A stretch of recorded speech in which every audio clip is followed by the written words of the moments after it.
नमो अरियंताणम, नमो सिद्धाणम, नमो आयर्याणम, नमो वज्झायाणम, नमो लोये सव्वसाहुणम। ऐसो पंच नमुक्कारो सव्व पावप्पणासनो मंगलाणम च सव्वेसिं परमं हवै मंगलम।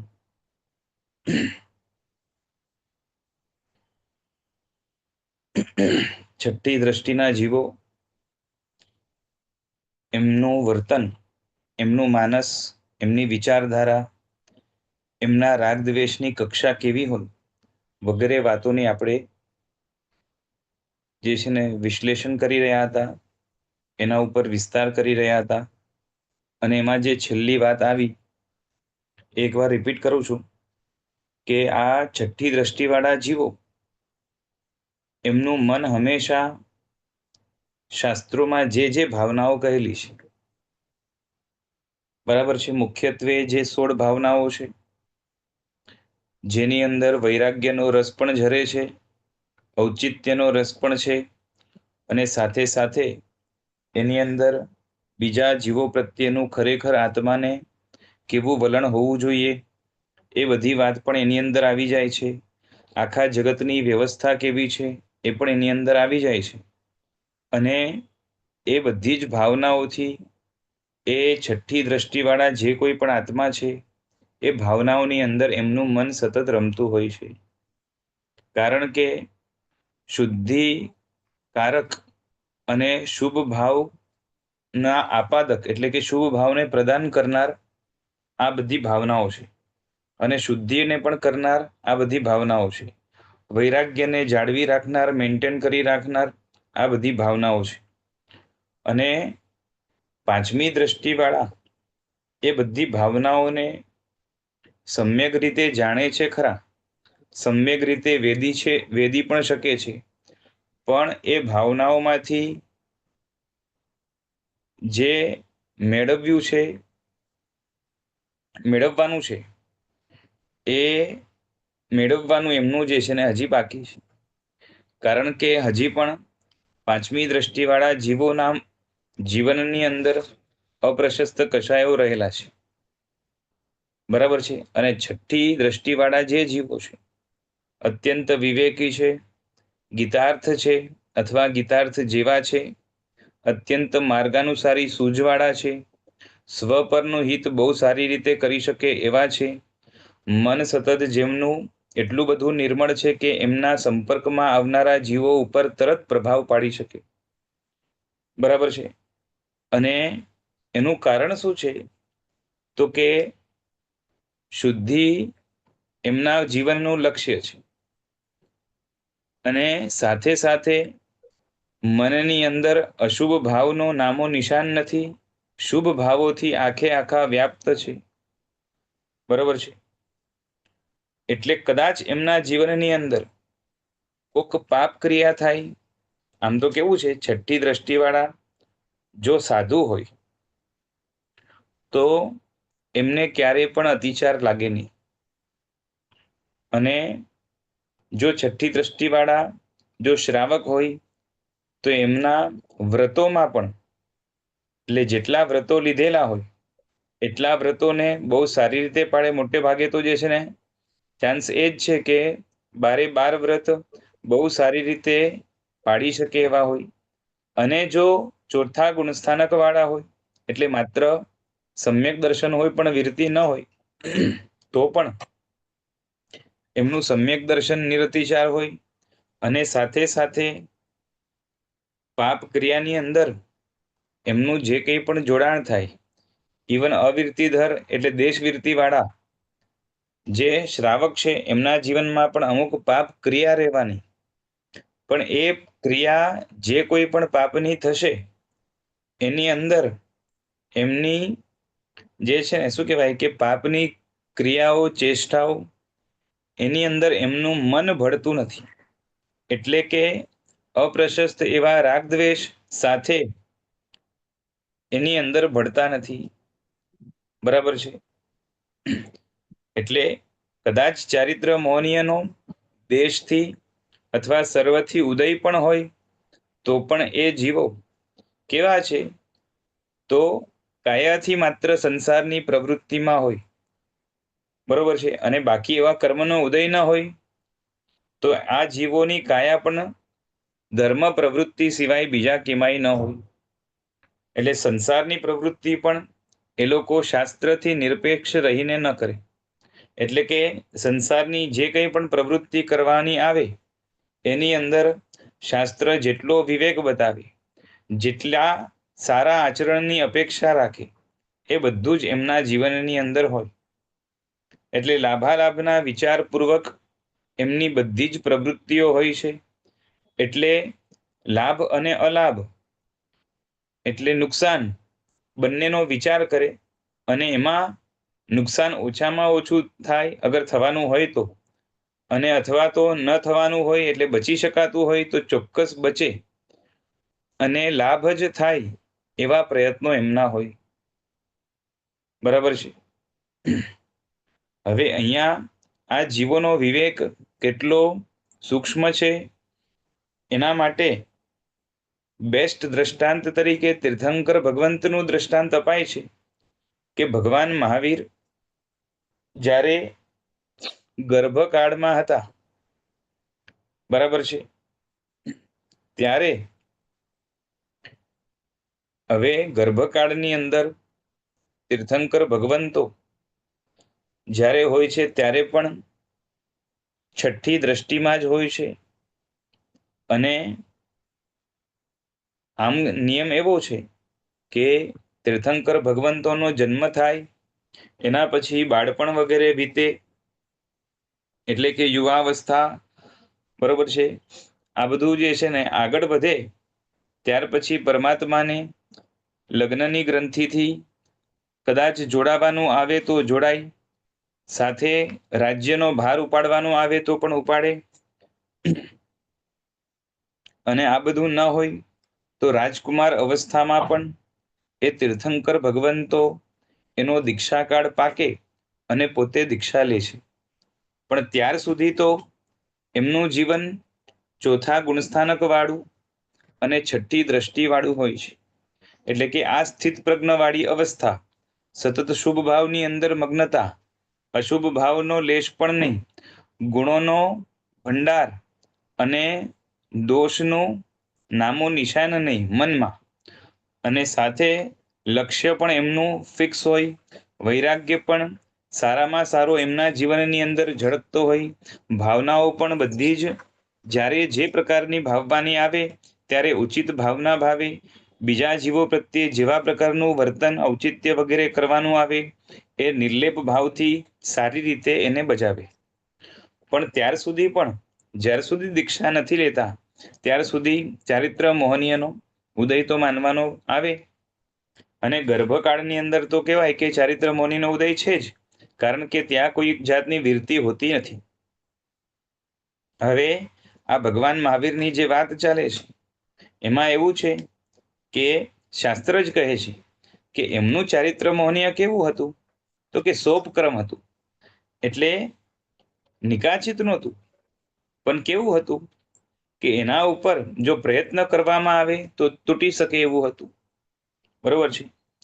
પરંતુ ભગવાને જોયું, જ્યારે જે ઘટના બની ને કે માતાને કષ્ટ ન થાય એના માટે પરમાત્માએ હલનચલન બંધ કર્યું, અને હલનચલન બંધ કર્યું પણ એનાથી શું થયું તો કે પરિણામ એ આવ્યું કે માતાને અત્યંત ચિંતા થઈ પડી, અને એમની ચિંતા ના કારણે આખું નગર પણ જે છે ને ચિંતામાં આવી ગયું. બરાબર છે. હવે ભગવાન જે છે અંદર બધું નિહાળી રહ્યા છે, માતાના ભાવોને પણ જોઈ છે, અને એમને ખ્યાલ આવ્યો કે માતા અત્યંત ચિંતિત થાય છે. જો આ અવસ્થાની અંદર પણ હજી તો હું નાનો છું, મારું મોઢું નથી જોયું, અને આટલી ચિંતિત થાય છે તો હું અચાનકથી જો, કેમ કે શું છે હજી તો નાનો છું, મોઢું નથી જોયું, મોઢું જોશે પછી જે છે ને હું એમના હાથમાં હોઈશ, પછી એમની સાથે રહેવાનું થશે, અને જેમ જેમ સહવાસ વધતો જાય, કેમ કે નિયમ છે કે જેની સાથે રાગ હોય અને એ રાગ જો મેન્ટેન રહે અને એની સાથેનો સહવાસ વધે તો રાગ પણ વધ્યા કરે. અને હમણાં જ આટલો બધો રાગ છે તો જ્યારે હું ધીરે ધીરે થઈને મોટો થઈશ અને પછી દીક્ષા લઈશ તો એમનાથી સહન કઈ રીતે થશે? અને એમને આર્ત ધ્યાન થવાના ચાન્સીસ છે. અને જો આર્ત ધ્યાન થાય તો મરીને દુર્ગતિમાં જાય. એટલે એમની દુર્ગતિ ન થાય, કેમ કે એક તો મારા ઉપકારી, બરાબર છે, અને એ દુર્ગતિમાં જાય એવું કઈ રીતે ચાલે? એટલે એમની દુર્ગતિને અટકાવવા માટે ભગવાને ગર્ભની અંદર અભિગ્રહ લીધો કે માતા પિતા જીવશે ત્યાર સુધી હું દીક્ષા નહીં લઉં. બરાબર છે. હવે આ અભિગ્રહ એમણે માતા પિતાના રાગથી નથી, પરંતુ હિત ચિંતાથી લીધો છે. બરોબર છે. મારી માતા કે મારા પિતા છે એના માટે જે છે ને અભિગ્રહ લઉં એવું પરમાત્માને નથી. પરંતુ શું છે તો કે માતા પિતાની હિત ચિંતા છે કે દુર્ગતિમાં જશે મારા માતા પિતા તો નહીં ચાલે, કેમ કે દુર્ગતિની અંદર ધર્મ માટેના સ્કોપ ઘટી જાય, આગળ આધ્યાત્મિક પ્રગતિ જે થવી જોઈએ એ પણ ન થાય, અને માટે એમને દુર્ગતિમાં જાય એવું ન ચાલે. ઉપરથી દુનિયામાં પણ છાપ કેવી પડે કે તીર્થંકરના માતા પિતા એ દુર્ગતિમાં ગયા. બરોબર છે. તીર્થંકર ઉપર પણ ઉપકાર કરનારા એ દુર્ગતિમાં ગયા. એટલે પાછી માતા પિતાની પણ આત્મચિંતા છે, હિત ચિંતા છે, આત્મહિતની ચિંતા છે. અને માટે એમણે શું કર્યું તો કે આ અભિગ્રહ કરવા દ્વારા પોતાનો જે કર્મ હતો એને થોડુંક કેવું કર્યું, કન્ફર્મ કર્યું, એટલે કે મજબૂત કર્યું. ખ્યાલ આવે છે? જે ઢીલું હતું કર્મ એને શું કર્યું? આ અભિગ્રહ દ્વારા નિકાચિત કર્યું. હા, નિકાચિત નથી કર્યું. અચ્છા. એટલે આમ તો કેવું છે કે હોય ને, સ્પૃષ્ટ હોય, બદ્ધ હોય, નિર્ધત હોય ને નિકાચિત હોય. તો સ્પૃષ્ટ કર્મ છે એ તો જે છે ને આમ સામાન્યથી કરી જાય, એટલે સ્પૃષ્ટ નથી. પણ પરમાત્માને કર્મ કેવું હતું તો કે બદ્ધ હતું, અને એને હજી મજબૂત કરીને નિર્ધત કર્યું. બરાબર છે.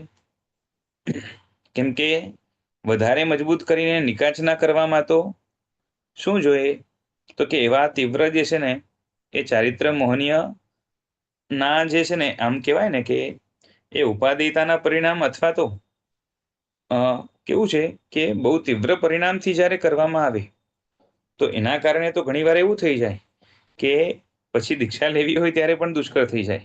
એટલે એવા પણ મજબૂત ન કરે. ખાલી એટલું છે કે સાવ ઢીલા નથી રાખ્યા.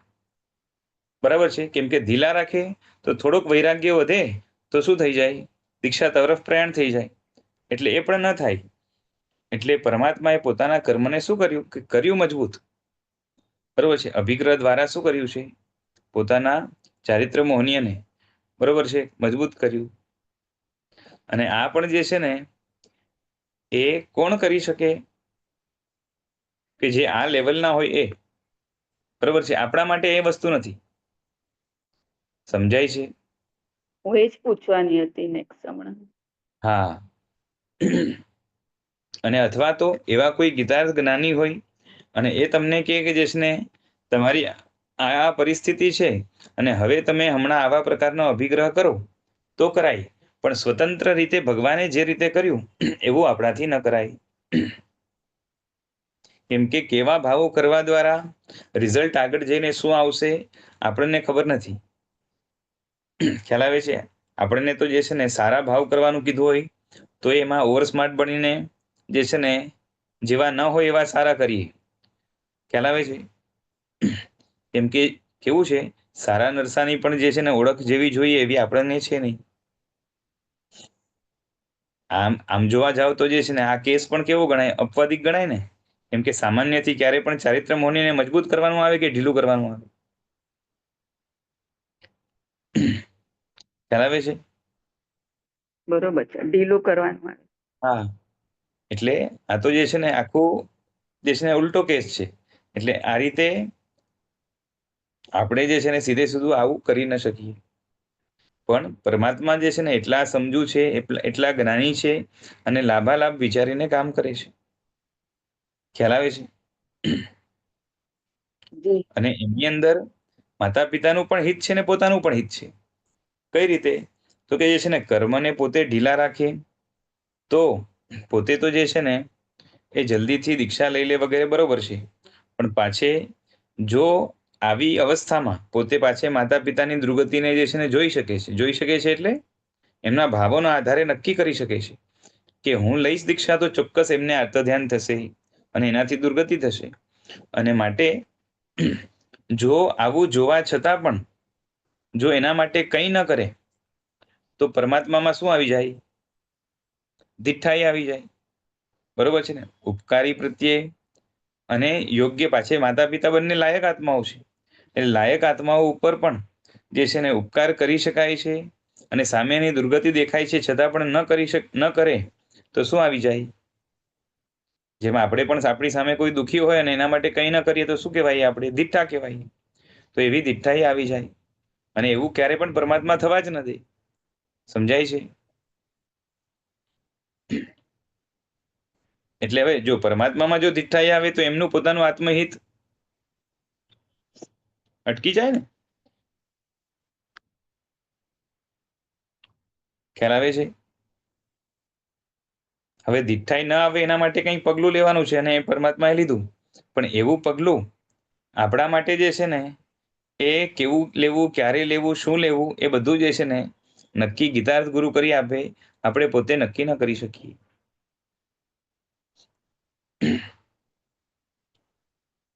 ખ્યાલ આવે છે?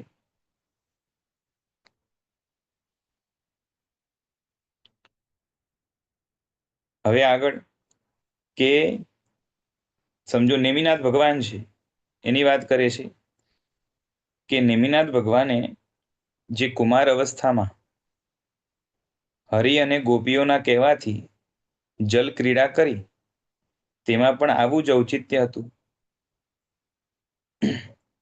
તમને ખબર છે ને કે ભગવાન નેમિનાથ છે, એમણે આ કૃષ્ણને હરિ પણ કહેવાય, વાસુદેવ છે ને, તો એની આયુધ શાળામાં જઈને બરોબર છે શું કર્યું? તો કે શંખ ફૂંક્યો.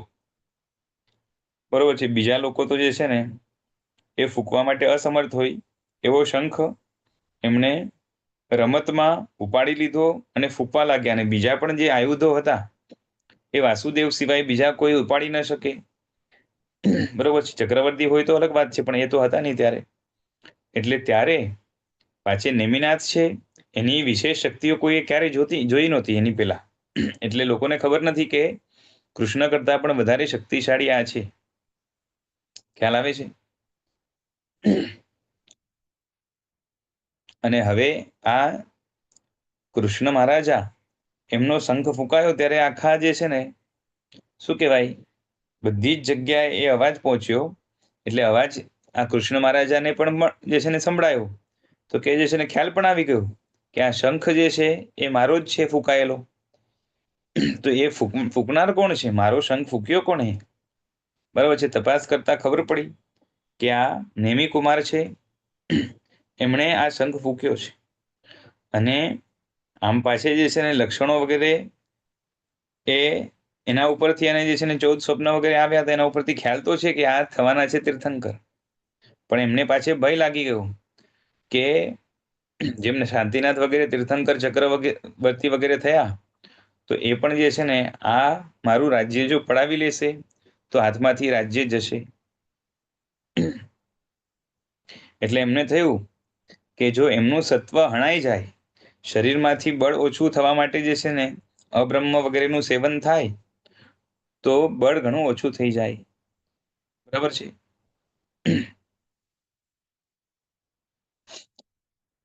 ખ્યાલ છે ને? અબ્રહ્મના વધારે સેવનથી શું થાય છે કે શરીરનું જે બળ છે, શરીરનું જે સત્વ છે, એ બધું હણાઈ જાય છે. જેમ તમને ખબર હોય તો મહાભારતની અંદર લગભગ વિચિત્ર વીર્યની વાત છે, જે આ અંબાલિકા વગેરે છે ને 3 એની સાથે પરણ્યા છે, જેના પુત્ર થયા ને, બરોબર છે. એકના પુત્ર આ પાંડુ થયા, એકના પુત્ર ધૃતરાષ્ટ્ર થયા, અને એકના પુત્ર વિદુર થયા. બરાબર છે. તો એ ત્રણેયના જે પિતા હતા વિચિત્ર વીર્ય,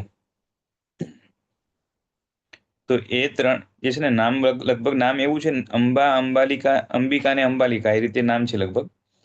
તો આ ત્રણેય સાથે એમનું પાણી ગ્રહણ થયું અને ત્રણેય સાથે ભોગ ભોગવે છે, પણ એટલા હદથી ભાર ભોગ ભોગવે છે કે જેના કારણે શરીર કૃશ થયું. અને લગભગ એવું થયું છે કે એને સમજાવવામાં આવ્યા તો થોડોક ટાઈમ જે છે ને એ પાછી ભોગ બંધ કરી દીધા અને ફરીથી લગભગ ભોગવવા લાગે એવું હતું. પણ છેલ્લે શું થયું હતું કે ભોગના કારણે જ એ શરીર આખું લેવાઈ ગયું અને મૃત્યુ પામ્યા. એટલે અમને પણ અહીંયા થયું કે જો એને એની શક્તિઓને ઓછી કરવી હોય તો એને ભોગ પ્રવૃત્તિની અંદર જોડવા જોઈએ. અને માટે બધી ગોપીઓને કીધું કે આને જે છે ને તમે, અને ઇવન પોતે સત્યભામા વગેરે જે છે ને રાણીઓ, એમને પણ કીધું કે તમારા આ જે દેર છે ને એને તમે જલ ક્રીડાની અંદર જે છે ને મગ્ન કરો, એને આકર્ષિત કરો અને લગ્ન માટે એમને તૈયાર કરો. બરોબર છે. તો એની અંદર જ્યારે આ બધી જલક્રીડા કરે છે ત્યારે આ નેમિનાથ પણ છે, એ પણ એમની સાથે જે છે ને જલ ક્રીડા કરે છે. હવે એમાં એમને નથી કોઈ સ્ત્રીમાં રસ, સ્ત્રીના રૂપમાં રસ, કોઈ નથી આકર્ષણ, નથી જે છે ને જલ ક્રીડામાં જે છે ને મજા આવતી કે એના માટે એ કરે છે, એવું છે જ નહીં. બરોબર છે. કેમ કે આ તો શું થયું કે ગોપીઓને અત્યારે સંતોષ આપ્યો, બરોબર છે. એમણે કીધું કે રમો સાથે, તો જે છે ને ગયા, બરોબર છે. પણ એ ગોપીઓની સાથે પણ એમની આત્મીયતા ગાઢ થાય તો જ્યારે ભવિષ્યમાં એનો ઉદ્ધાર કરવા હોય તો સહેલાઈથી થાય. કેમ કે જેની સાથે સંબંધ હોય કે રાગ હોય એની વાત વ્યક્તિ સહેલાઈથી માને. એટલે આગળ જઈને જ્યારે નેમિનાથ પ્રભુ ધર્મતીર્થની સ્થાપના કરશે, ઉપદેશ આપશે, તો ઉપદેશ બીજાને ઉતરે એના કરતા બહુ સરળતાથી ઉતરી જશે, કેમ કે પોતાના ગણાય. સમજાય છે? આત્મીયતા કે સંબંધ બાંધવાનું કારણ શું? તો કે આગળ જઈને ઉદ્ધાર કરવો છે. બરાબર છે પણ ને? આ જલ ક્રીડા કરવી જરૂરી બીજી રીતે ના થઈ શકે? હવે જે એટલે આમ છે ને વર્તનની રીતે જોવા જઈએ તો આમ ઉચિત ના લાગે. ઉચિત, જો તમે જે છે ને જલક્રીડા એટલે તમે જે છે ને જેવા હાવભાવ એક્સપેક્ટ કરો એવા નેમિનાથ ન કરે. બરોબર છે. તમે જે છે ને ઉછળી ઉછળીને નાચો કે એકબીજા ઉપર જેમ તેમ જે છે ને જળ ફેંકો અને જે છે ને ગાંડાની જેમ કરો, એવું તો નેમિનાથ ના કરે. નેમિનાથ એટલે ની વાત નથી કરતી. નેમિનાથ એકલા કરે કે જેન્ટ્સો કરે, પુરુષો કરે, અલગ વાત થાય. પણ હા લેડીઝો સાથે આ રીતે જે વર્ણન છે એમને રીઝવવા માટેનું, હા, એની વાત કરું. એ તો જે છે ને કૃષ્ણ મહારાજાએ એક તો અવિવેક થી જે છે ને પોતાની રાણીઓને બધાને આ બધાને છૂટ હા આપી છે અને કીધું છે. હા, એ જ કહું છું ને. હા, હવે કીધું છે તો કરવાનું આવે, બીજું શું. ઉચિત ના લાગે એમ. આપણે એમ કહીએ ને, ભલે ઉચિત લાગે તીર્થંકર કે નું ના શું છે, લાગે, કૃષ્ણ મહારાજે કર્યું બરોબર, આપણે એ નહીં કહીએ. પણ કેવું, નેમિનાથ કેમ તૈયાર થયા? હા, જો નેમિનાથ તૈયાર થયાની પછી વાત, પેલા તો બધી આ રાણીઓ તૈયાર થઈને મોટી વાત છે. હા, એ અને તો આપણે ત્યાર પછી જોઈએ, પછી, પણ હમણાં આપણે તીર્થંકર ના સ્વરૂપને વિચારીએ હા, છીએ, એની વાત છે. પેલા તો જો આ બધી રાણીઓ પણ જે છે ને એમને બી ના બધી થવું જોઈએ. ખાનદાન કુટુંબની છે અને આખા ભારતભરમાં સૌથી શ્રેષ્ઠ ખાનદાનમાં પરણી છે ત્યારના હમ, કાળની. બરોબર. બરોબર છે. જેવી તેવી નથી. અને રાઈટ. બધી આમ જોવા જાવ તો શીલવંતી છે, કે જે છે ને કોઈ નીચ કુળની નથી કે કઈ નથી. હમ. ખાલી કેવું છે, અને પાછી નખરા કરીને કોઈને રીઝવવું હોય તો એ પણ કળા આવડે છે, પણ એનો ઉપયોગ જે છે ને કરવાનો આવે તો પતિ સામે આવે, બીજે ક્યાંય ન આવે. ખ્યાલ આવે છે? પણ અહીંયા હવે કૃષ્ણની આજ્ઞા છે એટલે કરે છે. અને જે છે ને એવી નથી કે જે છે ને પાછે તમને ખબર હોવી જોઈએ કે કૃષ્ણ છે ને એ મામૂલી વ્યક્તિ નથી. પેલી વાત તો એની પર્સનાલિટી એટલી બધી જબરદસ્ત છે. એમના જીવનની અંદર જેટલા ગુણો છે, જેટલી ખાનદાનીયત છે, જેટલું ઔચિત્ય પાલન છે, પછી જેવી એમની જે છે ને ગ્રેટ પર્સનાલિટી છે, આ તો નિયાણાના કારણે જે છે ને એમને બહુ આરંભ વગેરેના કારણે દુર્ગતિમાં જવાનું થયું. આમ પાછું તીર્થંકરનો આત્મા છે એટલે પાંચ ભવમાં તો મોક્ષે જવાનું છે. તો એવો આત્મા એમના જીવનની અંદર પાછી તમે ખાલી જીવન ચરિત્ર વાંચશો ને તો લાગશે કે શું પર્સનાલિટી છે બંનેની, કૃષ્ણની હોય કે બળદેવની હોય, એ લોકોની પર્સનાલિટી જુઓ, પાંડવોની પર્સનાલિટી જુઓ, તમને લાગે કે જે છે ને શું જબરદસ્ત છે. અને કૃષ્ણ જે છે એનું તો વર્ણન તમે સાંભળો, વાંચો તો ખબર પડે. એટલે આ બધી રાણીઓ પણ માને છે કે આ આમ કેવા છે કૃષ્ણ, તો કે અનક્વેશ્ચનેબલ ઓથોરિટી છે, એ જે કે આપણે કરવાનું. બરોબર છે. એક તો પતિ તરીકે પણ બધું માનવાનું આવે, કઈ સામે પૂછવાનું ના આવે. અને પાછી ઉપરથી આ એટલા બધા સમજુ છે, જાણકાર છે, એટલે કઈ જે છે ને એમણે કીધું એટલું કરવાનું આવે. બીજી બાજુ નેમિનાથ છે, તો એમણે ત્યાં જે છે ને આ લોકોએ બધાએ આગ્રહ કર્યો છે, એટલે ના પાડવા માટે જે છે ને એમની પાસે ત્યારે એવો કોઈ સ્કોપ નથી, કેમ કે ના પાડે તો ઓલી બધી નારાજ થઈ જાય એવી છે. અને પાછે નારાજ થાય કે ના થાય, એ લોકો તો પ્લાનિંગથી આવી છે જોકે, પણ નેમિનાથ છે ને એ જે છે ને ત્યારે કઈ અવધિ જ્ઞાનનો ઉપયોગ વગેરે નથી મૂકતા. બરોબર છે કે ભાઈ ઠીક છે, હવે કે છે તો આપણે સાથે જઈએ. પણ ત્યાં જઈને જે છે ને એ સામે આ પાણી ઉછાળે તો આ કદાચ પાણી ઉછાળે, પણ એ રીતે ના કરે કે જેના કારણે એમની ગંભીરતા વગેરે હણાઈ જાય. સમજાય છે? એ તો હું બી સમજુ, એ તો એની તો મને નહીં, પણ એટલે આ જે થયું એના કે ઉચિત ના ઉચિત તો કહીએ નથી ને કે થયું. નિરંકાર જો એ તો કૃષ્ણના જવનથી જ એમનું વર્તન ઉચિત હોય. કૃષ્ણના મગજમાંથી જે છે ને એક તો ભય જે હતો, કૃષ્ણના મનમાં જે ભય હતો ને, એટલે એ કાઢવા માટે ભયના કારણે જે એમણે આ જે વિચાર કર્યો એ વિચાર પણ અવિવેક વાળો છે. બરાબર છે, એ તો બરોબર. એમાંથી જ આખું સર્જન થયું છે. એટલે સારું ન થયું તો કહીએ આપણે, વાંધો નથી. ઉચિત નથી થયું એ બરાબર છે, પણ ત્યાં પરમાત્મા પોતાને ઔચિત્ય નહીં ચૂકે એમ. જેમ છે મને ને એ સમજ નથી પડતી કે એને કેવી રીતના ઘટાવું, કે એમાં ઔચિત્ય નથી ચૂક્યા પરમાત્મા. જો કેવું અને છે, કૃષ્ણના લેવલ અને રાણીના લેવલ નું નહીં. ઘટના થઈ, વિશિષ્ટ ઘટના થઈ, જેની અંદર જલ ક્રીડા વગેરે કરવાની આવી. બાકી પણ તમે તીર્થંકર કોઈ પણ હોય, એમના જીવનની અંદર તીર્થંકરો વૈરાગ્યથી અત્યંત વાસિત જે છે ને જન્મથી હોય છે, ચ્યવનથી હોય છે, પૂર્વના ત્રીજા ભવથી હોય છે. બરોબર છે. વરબોધિ સમ્યક્ત્વ છે, અને શ્રેષ્ઠ સમ્યક્ત્વ સાથે છઠ્ઠી દ્રષ્ટિ છે, અશુભ ભાવનો નામો નિશાન નથી, વગર કારણે પાછા અશુભ ક્રિયા પણ નહીં કરે, એવા બધા છે. હવે એમાં તમે વિચાર કરો કે આટલો બધો વૈરાગ્ય છે, તો નાનપણથી પછી મરુદેવા માતા પાસે આદિનાથ ભગવાન હોય, મલ્લી કુમારી પોતાની માતા પાસે હોય, હરનાથ ભગવાન કે શાંતિનાથ ભગવાન વગેરે જે ચક્રવર્તી થયા એ બધા પોતાના પરિવારની અંદર હોય. તો જ્યાર સુધી દીક્ષા નથી લીધી કે જે છે ને ત્યાર સુધી આ બધા શું છે, મોઢું ચડાવીને બેસી જાય. હે કે ભાઈ વૈરાગ્ય છે એટલે આપણે મોઢું ચડાવીને બેસી જવું, એવું તો ન કરે ને. મોઢું ચડાવીને ન બેસે. હા, મોઢું ચડાવીને એટલે એક્સપ્રેશન હા હા લેસ ન હા, કે બરોબર. કેવા એક્સપ્રેશન આપે. જો એમને એક્સપ્રેશન આપવાની જે છે ને પોતાને કઈ જરૂર નથી પોતાના હિત માટે, પણ સામેવાળો જે વાત કરે એ વાતની અંદર કોકે જોક કરી તો જોક ઉપર હશે, આપણી જેમ હે હે જોર જોર ના કરે, પણ જે છે ને થોડીક સ્માઇલ છે ને એનો વિકાસ વધારે કરે, એટલે સામેવાળાને પણ લાગે કે રિસ્પોન્સ આપે છે. બરાબર છે. એટલે જે છે ને આમ તમે માનતા હોવ કે જે છે એમને પડ્યા રે અને ગંભીર જ રે, તો એવું નથી. હા, એ કેમ કે બરોબર. કેમ કે શું છે ને સામેવાળાને જે ગમે એવું વર્તન જ્યારે કરો, ખાલી એ છે કે મહાપુરુષોને ન શોભે કે સારા વ્યક્તિઓને ન શોભે એવું વર્તન ન કરે.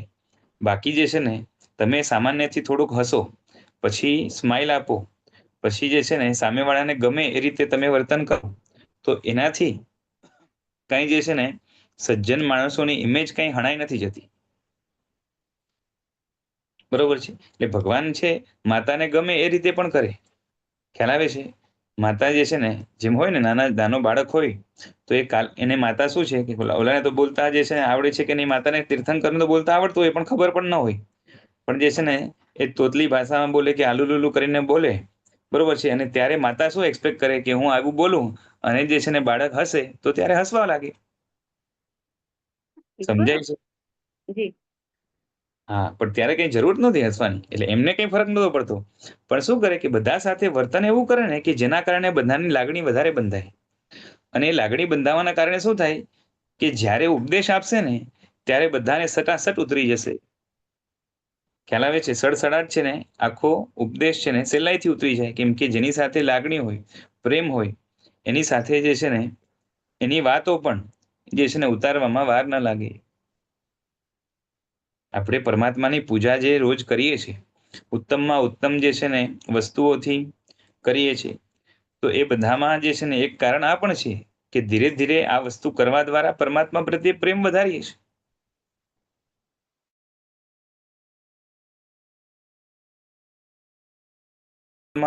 અથવા તો એમના વચનો મળશે તો એ વચનો માનવાનું જે છે ને મન થશે, કેમ કે આ વ્યક્તિ આપણને ગમે છે, અત્યંત ગમે છે.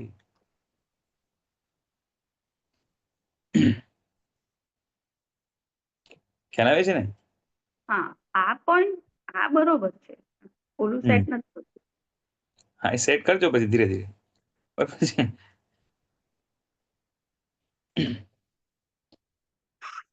બરોબર છે. એટલે જે એમને જલ ક્રીડા કરી છે નેમિનાથે, એ પણ જે છે ને પૂરેપૂરી આસક્તિ વગર અને ઔચિત્ય, એટલે સામાન્ય ઔચિત્ય વ્યવહારમાં હોય એના કરતા એક જુદું ગણાય. પણ કર્યું છે અનુચિત એવું ન કહી શકાય. બરોબર છે. જે પરિસ્થિતિમાં જે ઉત્તમ હોય, બેસ્ટ હોય પોસિબલ, એ કરી. પછી ઘણીવાર એવું હોય કે પુણ્ય પ્રવૃત્તિ કરવા કરતા પાપ પ્રવૃત્તિ આગળ જઈને બેસ્ટ રિઝલ્ટ આપવાની હોય તો એ કરશે. જે હમણાં કર્યું આ પાપ પ્રવૃત્તિ હતી ને, જલ ક્રીડા છે એ પાપ પ્રવૃત્તિ છે, બરોબર છે. એ રીતે જે છે ને હાસ્ય છે તો એ પણ પાપ પ્રવૃત્તિ છે, બરોબર છે.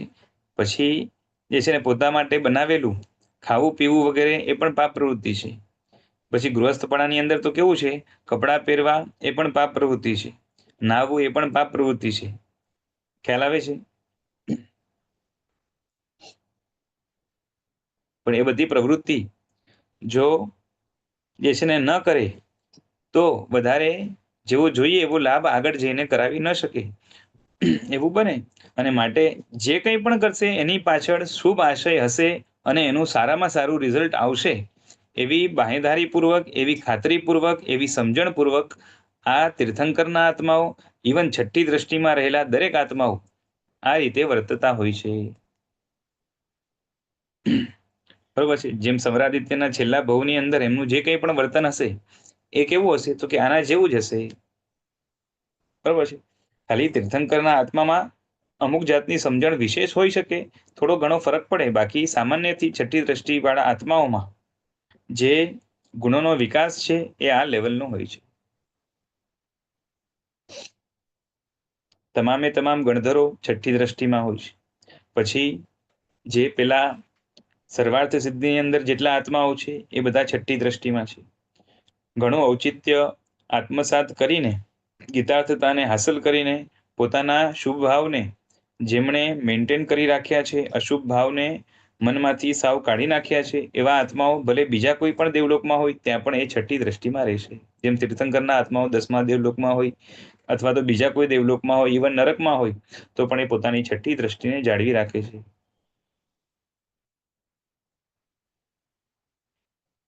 એટલે આ જીવો એ તીર્થંકરના આત્મા હોય કે સામાન્ય કોઈ રાજા હોય, શેઠ હોય, સાહુકાર હોય, પછી સંસારી હોય, માતા પિતા હોય, પુત્ર હોય, જે પણ અવસ્થામાં હોય, બરોબર છે. એક વાત સમજજો કે છઠ્ઠી દ્રષ્ટિવાળા આત્માઓ પોતાના છઠ્ઠા ગુણસ્થાનક સુધીમાં પોતે જે કક્ષામાં હોય ને, અથવા તો જે રોલ ભજવતા હોય એ એનું બેસ્ટ રહેવાનું. છઠ્ઠી દ્રષ્ટિવાળી માતા હશે તો એના જેવી બીજી કોઈ માતા જગતમાં નહીં.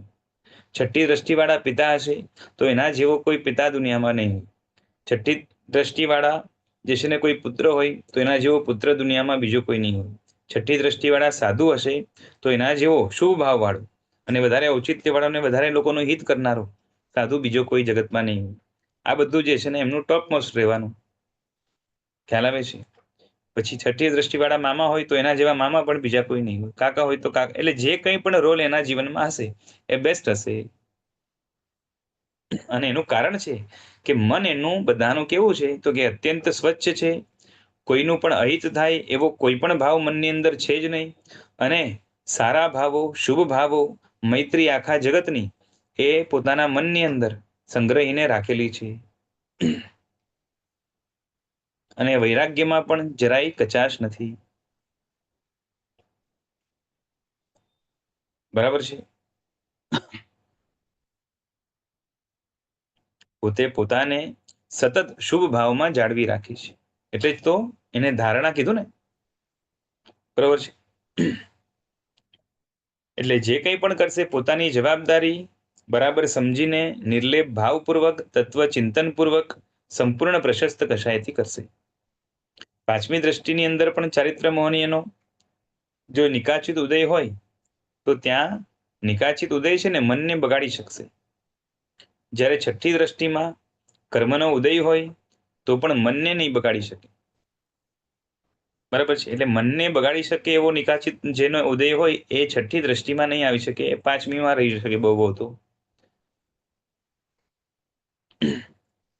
એટલે આ રીતે છે.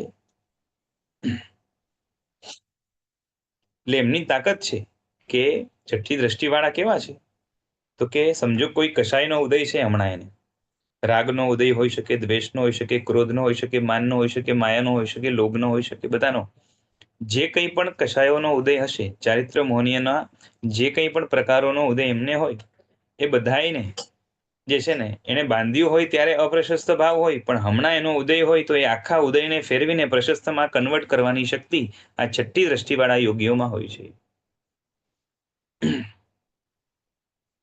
અને પાંચમી દ્રષ્ટિમાં ગીતાર્થ પણ હોય તો પણ એને સતત જે છે ને આ રીતે 24 કલાક તત્વચિંતન નથી હોતું, કેમ કે અપ્રશસ્ત ભાવો એમને ખેંચી જાય છે જ્યારે, અને એના કારણે એમના જે છે ને જીવનની અંદર જે કંઈ પણ હોય એની અંદર જે છે ને એ અતિચારો પણ લાગવાની સંભાવના રહે છે, અને લાગવાના ચાન્સીસ ઘણા છે.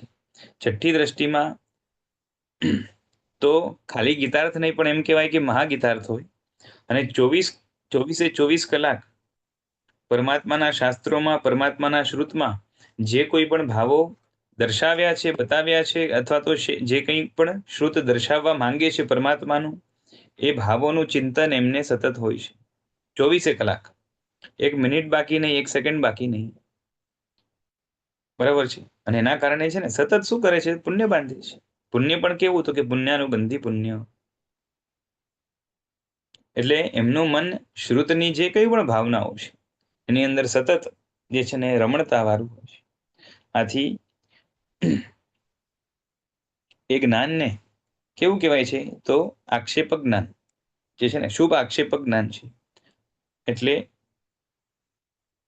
આ બધા જ જીવો નિશ્ચય અને વ્યવહાર બંને નહીને લક્ષ્યમાં લઈને પ્રવૃત્તિ કરે છે. બરાબર છે? કે ભોગ ભોગવતી વખતે નિશ્ચય નહીં લગાડે, પરહિત કે જીવ દયા કરવાની વાત આવે ત્યારે વ્યવહાર નહીં લગાડે, એટલે જે જગ્યાએ જે નહીં લાગે એને પરફેક્ટ લગાડે. બરોબર છે? અને એના સિવાયનો કયો નહીં છે એ બરાબર જાણે પણ છે, કેમ કે છે ગીતાર્થ, એટલે સર્વ નયોના જાણકાર છે. બરોબર છે? એટલે ઉચિત સ્થાને જે જગ્યાએ જે નહીં લાગે એ લગાડી શકે, અને એના કારણે જ છે ને એ સતત શુભ ભાવમાં ટકી શકે છે. અશુભ ભાવ એમને સ્પર્શી પણ શકતા નથી. જે નયોને જે છે ને નયોને માને ખરા, ખ્યાલ આવે છે? જે નયોને માને એ સમકીતી હોય, વ્યવસ્થિત માને, પરંતુ જ્યાં જેને લગાડવાના આવે અને એના દ્વારા જે દોષ નાશ અને ગુણ પ્રાપ્તિ કરવાની આવે એ કરવામાં ખામી હોય તો એ સમકીતી હોવા છતાં પણ પાંચમી દ્રષ્ટિમાં રહી જશે, છઠ્ઠીમાં નહીં આવી શકે.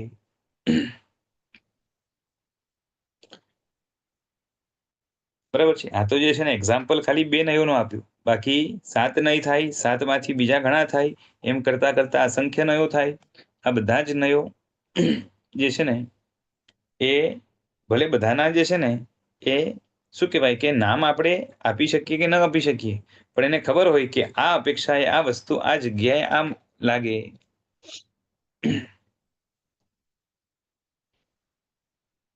અને એના કારણે શું થશે, એના જીવનમાં જે કંઈ પણ હશે એ ક્યારેય પણ સંસારનું કારણ નહીં બને. એ તો ઠીક, પાપ બંધનું પણ કારણ નહીં બને, અને સ્વપરના હિતનું કારણ જ બનશે. હવે આગળ વધીને આ જીવોને ઇન્દ્રિયના ભોગો એ સંસારના હેતુ કેમ નથી બનતા એની વાત કરે છે. તો એમાં દ્રષ્ટાંત આપીને સમજાવે છે કે પાંડવો, બરોબર છે, પાંડવો છે ને એમણે પોતાની રાજસભામાં નીચે જમીનના તળ ઉપર જે છે ને એવા મણિ અને રત્નો એની રચના કરી હતી. એટલે ગોઠવણ એ રીતે કરી હતી કે એ રત્નો એવી ચમકવાળા હોય, એવા આકારવાળા હોય કે જેના કારણે પાણી ન હોય તો પાણી લાગે. બરોબર છે, એ રીતે એને રચના કરી હોય કે પાણી ન હોય તો પાણી લાગે. અને એવા ઠેકાણે જે છે ને માણસને ખબર પડી ગઈ હોય કે આ માત્ર પાણીનો આભાસ છે, અહીં પાણી નથી પણ જમીન જ છે, બરોબર છે, તો તે માણસ જરા પણ મૂંઝાયા વગર સડસડાટ જે છે ને ત્યાંથી ચાલ્યો જાય. ભ્રમ નીકળી ગયો હોવાના કારણે જે છે ને એને કૃત્રિમ પાણીનો દેખાવ પણ એની ગતિની અંદર વ્યાઘાત કરતો નથી.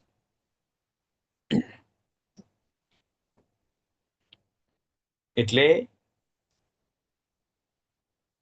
રત્ન છે એને ગોઠવ્યા છે એટલે આમ જોવા જાવ તો જમીન જ છે, પણ જોનારને એમ લાગે કે પાણી છે.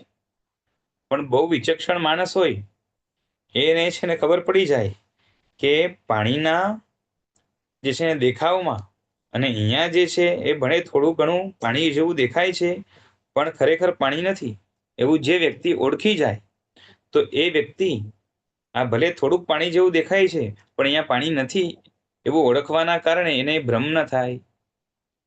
બરાબર છે, અને ભ્રમ નહીં થવાના કારણે એ જે છે ને અચકાશે નહીં, પરંતુ સડસડાટ એના ઉપરથી ચાલી જશે. એ જ રીતે આ જીવોને પણ કેવું છે કે જેમ છે ને સમકીતીને ઇન્દ્રિયના ભોગો છે ને, પાંચમી દ્રષ્ટિવાળા સમકીતીની વાત થાય છે, તો એને ઇન્દ્રિયના ભોગો એ ક્યારેક ક્યારેક જો જાગૃત ન હોય તો મૂંઝવી શકે છે, અને એમાં એ રાગદ્વેષ કરી શકે છે.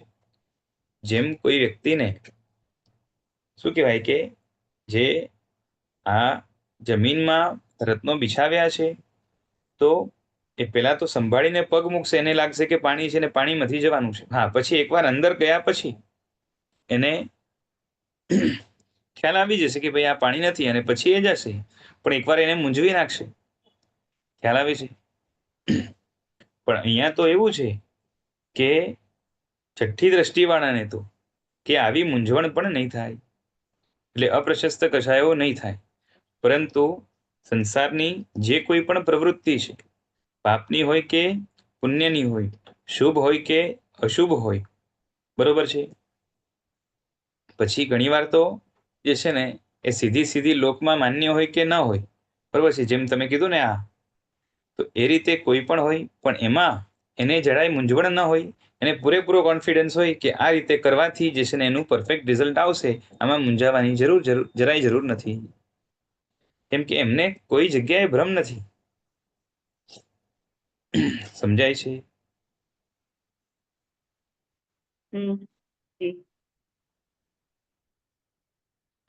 આ રીતે છે. હજી પણ આનું સુંદર વર્ણન આગળ ચાલશે, બરોબર છે, હમણાં ચાલુ કરશું તો અટકી જશે વચ્ચે, એટલે નથી કરતો. આજે આટલું રાખીએ, બાકી આગળ જ્યારે પણ અવસર મળશે ત્યારે જોશું, બરાબર છે. જીનાજ્ઞા વિરુદ્ધ કંઈ બોલાયું તો ઈચ્છા. પ્રણામ, આભાર.